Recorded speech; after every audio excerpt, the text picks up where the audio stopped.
ETF index mutual funds నేర్చుకుని stock మార్కెట్లో రాణించాలనుకుంటున్నారా? వెంటనే ఈ నెంబర్కి కాల్ చేయండి. నమస్తే, నా పేరు advocate doctor Salman Raj, supreme court of India. Welcome to Suman television. రీసెంట్గా సుప్రీం కోర్టు ముందు ఒక కేసు వచ్చిందండి. అంటే వీళ్ళు ఒరిజినల్ ఫ్యామిలీ కోర్ట్ జ్యూరిస్డిక్షన్లో డిస్మిస్ అయిన తర్వాత సుప్రీం కోర్టుకి వెళ్ళాల్సి వచ్చింది. దీంట్లో ఏంటి అంటే, ఒక couple they were married. After marriage వాళ్ళ మ్యారేజ్ అనేది ఒక 65 రోజులు మాత్రమే లాస్ట్ అయింది. The marriage lasted only for 65 days. 65 రోజుల తర్వాత వీళ్ళ ఇద్దరి మధ్య మనస్పర్ధలు వచ్చి, విభేదాలు వచ్చి కోర్టుకి వెళ్ళటం జరిగింది. సెవెరల్ ఇయర్స్ ఈ లిటిగేషన్స్ అవి జరుగుతున్నాయి. ఫైనలీ ఈ పెటిషన్ మాత్రం యాక్చువల్లీ సుప్రీం కోర్టులో ల్యాండ్ అయ్యింది. ఈ సుప్రీం కోర్టు వారు ఏమన్నారంటే, మ్యారేజ్ జరిగి 65 రోజులు కూడా కలిసి ఉండలేదు, దాని తర్వాత మనస్పర్ధలు వస్తే మీరు కోర్టుకి రావటం ఎంతవరకు సమంజసం? ఇట్లాంటి విషయాలు ఏమన్నా ఉంటే మీరు మీడియేటర్స్ని, మధ్యవర్తుల్ని, కౌన్సిలర్స్ని సంప్రదించి కోర్టుకి డైరెక్ట్ రాకుండా అక్కడే రిజాల్వ్ చేసుకోవడానికి ప్రయత్నించాలి అని చెప్పి కోర్టు వారు దీంట్లో జడ్మెంట్ ఇస్తూ అన్నారు.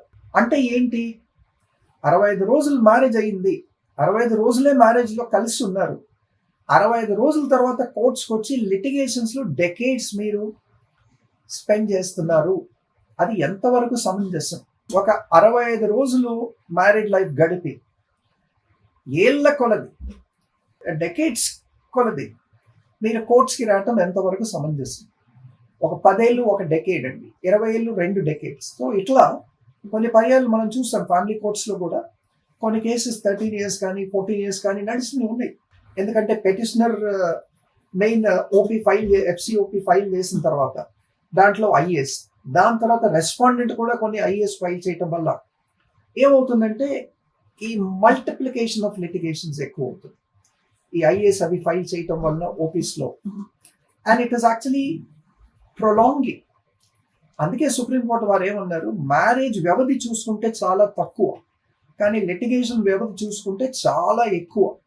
డెకేడ్స్ కొలది మీరు కోర్ట్స్ చుట్టూ తిరగటం ఈజ్ నాట్ రైట్. అందులో కోర్ట్స్కి వచ్చిన తర్వాత ఒకరి మీద ఒకరు మీరు అభాండాలు వేసుకోవటం, ఒకరి మీద ఒకరు మీరు అలిగేషన్స్ వేసుకోవటం, మీరు వేసిన అలిగేషన్ ప్రూవ్ చేసుకోవడానికి మీరు క్రియేట్ చేసిన ఎవిడెన్స్ అవి కూడా సబ్మిట్ చేయటం, ఈ ఎవిడెన్స్ క్రియేట్ చేయటం అన్నది ఎంతవరకు సమంజసం? మీ దగ్గర ఎవిడెన్స్ లేకపోయినా కానీ మీరు ఎవిడెన్స్ క్రియేట్ చేస్తున్నారు, చేసి కోర్ట్స్లో ఫైల్ చేస్తున్నారని చెప్పి సుప్రీంకోర్టు వారు కీలకంగా దీంట్లో ఈ పెటిషనర్కి, రెస్పాండెంట్కి కూడా డైరెక్షన్ ఇవ్వడం జరిగిందండి. Instead of coming to the court, it is better you go and seek counselling, you go and seek the mediators. ఈ మనస్పర్ధలు ఇవి ఏమైనా ఉంటే ఈ మీడియేటర్స్ ఎవరైతే ఉంటారో, కౌన్సిలర్స్ ఎవరైతే ఉంటారో, రీసెంట్గా మనం చూసాము డిస్ట్రిక్ట్ లీగల్ సర్వీస్ అథారిటీ వీళ్ళు అడ్వకేట్స్కి ట్రైనింగ్ ఇస్తున్నారు. ఇచ్చిన తర్వాత ఒక 45 days ఆఫ్ ట్రైనింగ్ అండి. ట్రైనింగ్ అయిన తర్వాత సర్టిఫికేట్స్ కూడా ఇస్తున్నారు. ఈ సర్టిఫికేషన్ తీసుకొని they are getting specialized in giving counselling. ఇట్లాంటి కౌన్సిలింగ్ సెంటర్స్ కూడా వస్తున్నాయి. ఈ కౌన్సిలింగ్ సెంటర్స్కి వెళ్లాల్సిందిగా సుప్రీంకోర్టు వారైతే చెప్తున్నారండి. There is no point in coming to the court. కోర్టుకి డైరెక్ట్ మీరు రాకుండా ముందు ఈ కౌన్సిలింగ్ మెథడ్స్ ఏమున్నాయి యూజ్ చేయండి.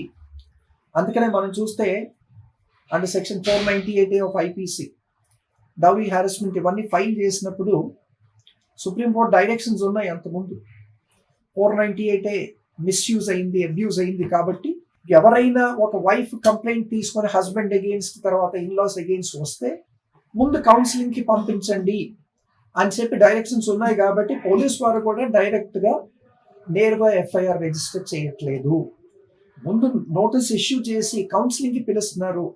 కౌన్సిలింగ్ చాలా మటుకు సర్దుకున్నారు. కౌన్సిలింగ్ తర్వాత చాలా కపుల్స్ మళ్ళీ కలిసి ఉండటం జరుగుతుందండి. అందుకని కౌన్సిలింగ్ అనేది సుప్రీంకోర్టు చాలా కీలకం అని చెప్పి కూడా అంటుంది. అది mandatory in domestic violence procedure కూడా. బిఫోర్ రిజిస్టరింగ్ అ డివిఆర్ కౌన్సిలింగ్స్ జరిపించాలని ఈ డివిసి ఆఫీసెస్ అందరికి కూడా డైరెక్ట్ చేయడం జరిగింది. తర్వాత విమెన్ పోలీస్ స్టేషన్కి, విమెన్ పోలీస్కి కూడా డైరెక్ట్ చేయడం జరిగింది. ఇప్పుడు ఈ పెటిషనర్స్కి కూడా ఈ పర్టికులర్ జడ్జ్మెంట్లో జస్టిస్ రాజేష్ బిందల్ తర్వాత జస్టిస్ మన్మోహన్ గారు ఆఫ్ ద సుప్రీం కోర్ట్, ఈ ఆనరబుల్ జస్టిసెస్ ఈ డైరెక్షన్ ఇచ్చారండి. అందుకనే మ్యారీడ్ లైఫ్ షార్ట్ ఉండి లిటిగేషన్స్ ఎక్కువ ఉంటే పెటిషనర్ లైఫ్ హస్బెండ్ అయినా కానీ ఆయన లైఫ్ వేస్ట్ అవుతుంది, ఇటు రెస్పాండెంట్ వైఫ్ అయినా ఆవిడ లైఫ్ వేస్ట్ అవుతుంది, లేకపోతే వైఫ్ పెటిషనర్ అయినా హస్బెండ్ రెస్పాండెంట్ అయినా కానీ వీళ్ళ లైఫ్స్ అన్నీ కూడా అటు మళ్ళీ వేరే పెళ్లి చేసుకోలేక, అటు పిల్లల్ని కనలేక, లైఫ్లో ముందుకు వెళ్ళలేక, కెరియర్లో అచీవ్మెంట్స్ లేకుండా ఎన్నో యాక్చువల్లీ లాసెస్కి పాల్పడుతున్నారు. కాబట్టి సుప్రీంకోర్టు వారు ఏమన్నారంటే ఈ జస్టిసెస్ ఇద్దరు రాజేష్ బిందల్ గారు తర్వాత మన్మోహన్ గారు ఈ కౌన్సిలింగ్ సెంటర్స్ని కానీ మీడియేటర్ సెంటర్స్ని కానీ యూస్ చేసుకోవాలి కోర్టుకి రాకన్నా ముందు.